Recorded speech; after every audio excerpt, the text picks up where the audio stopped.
I'm moving, I'm moving, I'm moving, I'm moving, I'm moving, I'm moving. What's good, guys?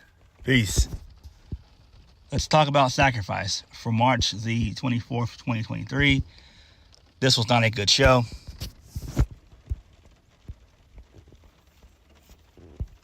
So, Josh Alexander is out indefinitely. He suffered a tricep injury. I don't know how he injured himself. It could have been where he worked out, kind of like what Cody did. Don't really know, but Impact sent out a breaking news message on their community tab on their YouTube channel saying that Josh Alexander is going to be out for an indefinite amount of time. So we're wishing him all the best, and hopefully he comes back stronger than ever. And so, that being said, Steve Maclin, it's now going to be Steve Maclin versus Kushida at Rebellion. And it's going to be, and Steve Maclin was now added to the six-man with Swann, Steve Maclin, Frankie Kazarian versus Time Machine. Also, Mickie James is injured as well. So she's injured. So she has suffered a rib injury. And we'll mention that as the review goes on. So, don't know how long Josh is going to be out. I'm hoping he can be back by either Slammiversary, which is in, I believe, July, the middle of July. So, July 15th, July 16th, something like that. Hopefully he can be back around that time. If not, there's always Bound for Glory. But that does put a damper on things. So let's go ahead and get started with the show. Let's go ahead and go over the pre-show real quick. So Eddie Edwards, he defeated Pajinder Gujar. Okay? And Rosemary defeated Kylan King. Oh, boy. 50-50 booking. Never fails. Ugh. Makes no damn sense. All right, moving on. So finally the main card. First match tonight, Mike Bailey versus Jonathan Gresham. Okay, little match. It went rather long, though. Mike Bailey wins via the leg lock. So, basically, Gresham, he dodges the Ultimate Weapon, and then Bailey was able to lock in a figure four leg lock, and Jonathan Gresham taps out quickly. Oh, boy. I smell a third match between the two coming. I really do. Moving on, Gia Miller. She interviews Brian Myers backstage. So, Moose walks up and says he's going to help Myers beat Hendry tonight. Santino walks up and declares that Moose is forbidden from ringside. So, Joe Hendry versus Brian Myers for the Digital Media Championship. Joe Hendry wins. Makes sense. He wins via the standing ovation. Cool. But Joe Hendry, he deserves a lot better, though. I hate the Digital Media Championship. I think it's stupid. It's just dumb as shit. Moving on. So, Mickie James, she announces that she suffered an injury. A rib injury. So, Mickie James sits down with Santino and Gia Miller backstage. So Mickie says she's not clear to compete tonight or at Multiverse United. Mickie says she hopes she can compete by Rebellion. However, Jordynne Grace will face the winner of the Multiverse United match at Rebellion for the title. If Mickie is cleared by then, the match will be a three-way with Mickie defending. So, makes sense. I do think that Mickie will be back. And I figured it was going to be storyline purposes anyway. That's what it seems like. Because if it was a real serious rib injury, she'd be out for a while. If it was a real serious rib injury. So she'll probably make it at Rebellion. And they'll probably go a triple threat route. Next, Giselle Shaw versus Deonna Purrazzo. Deonna Purrazzo wins.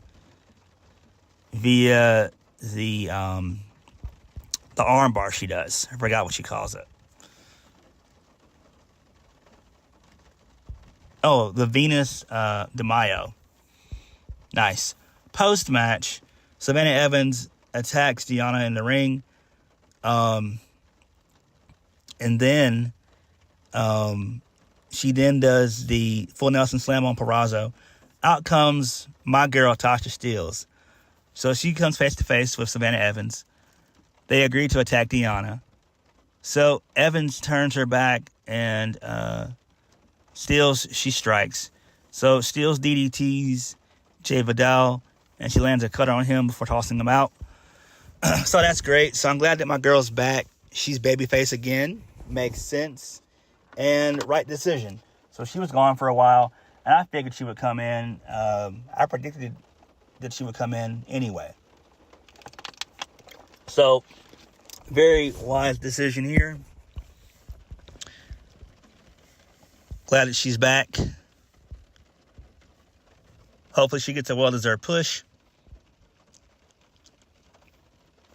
Next, Kenny King versus PCO. Oh, boy. Oh, my God. This match was a bore.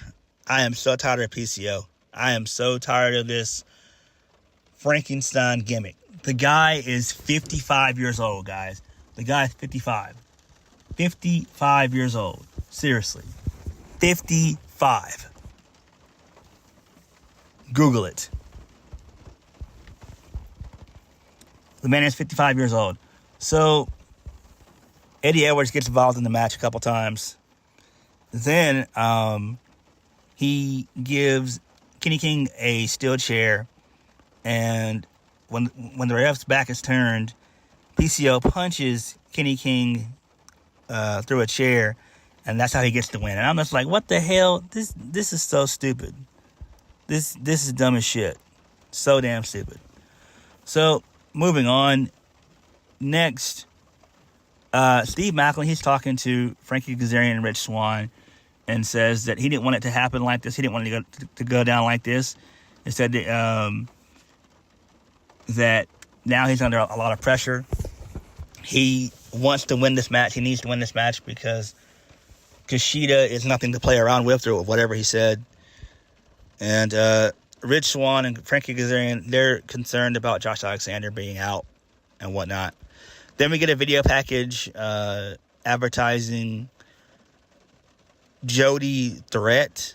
I have no idea who that is. I don't know. I have to really look into that.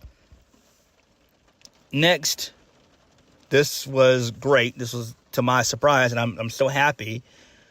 The X Division Championship is on the card. And it was pretty deep in the card, too. This was like, what, match 5? I think. Yeah, match 5. Trey Miguel versus Lince Dorado. Really solid match. Just your typical flippy-dippy spot fest stuff. Couple holy shit chants. In the end, Trey Miguel retains. Makes sense. And I'm proud of my boy, Trey Miguel. Proud of him. I like his heel character. I really do.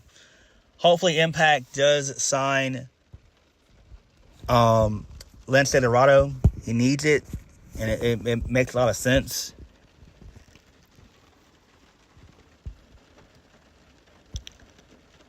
Next, Bullet Club versus the Mighty Don't Kneel. Big Tito and Shane Haste versus Chris Bay and Ace Austin. So, Ace and Bay, the Ace and Bay connection, they win. They do the little finesse into the fold combo, which I like. That's pretty cool stuff. They should just call that the Ace and Bay connection. That'd be great. The finish should be called that. Next, we get the First Blood match, a.k.a. Busted Open match between Tommy Dreamer and Bully Ray. This match was boring. Bully Ray got busted open early in the match. The referee did not see it. Towards the end of the match, the Good Hands, they come down and they get involved. And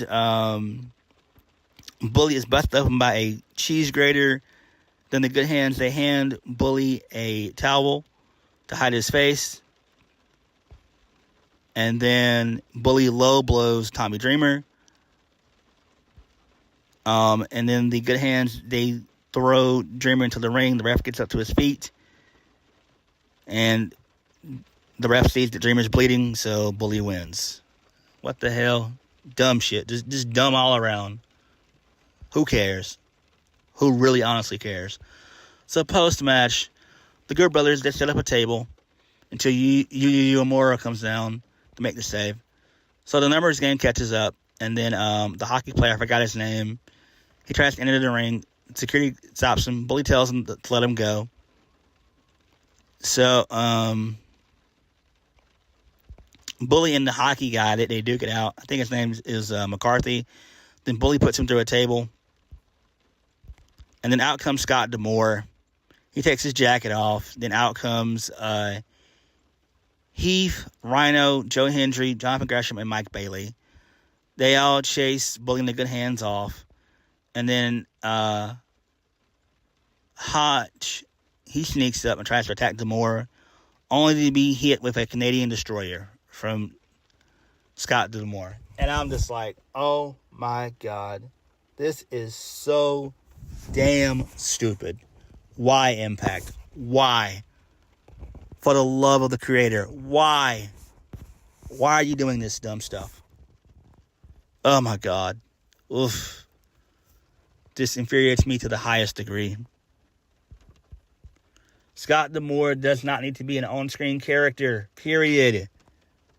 Get him off of television. Damn. Main event. Time Machine versus Steve Maclin, Rich Swann, and Frankie Kazarian. And guess who wins? Time Machine. And Kushida applies the hoverlock into Maclin, and Maclin just instantly taps. And I'm just like, oh my God, what the hell? This is so damn stupid. For what? This is so stupid. Why couldn't Rich Swann have been in that situation? Or Frankie Kazarian? It makes zero sense. This is so damn stupid. Sacrifice just was not a good show. It just was not a good show. It was relatively boring. Nothing too out of the ordinary happened on the show outside of what Scott D'Amore did. It's cool seeing Tasha Steelz back. That's great. I'm happy for that. Other than that, this just felt like a regular Impact show. It really felt like just an average Impact show. Nothing happened. Nothing happened at all. So on that note, thank you guys for watching. Please hit the like button, comment down below, and subscribe to my videos. I'll catch you guys later. Peace.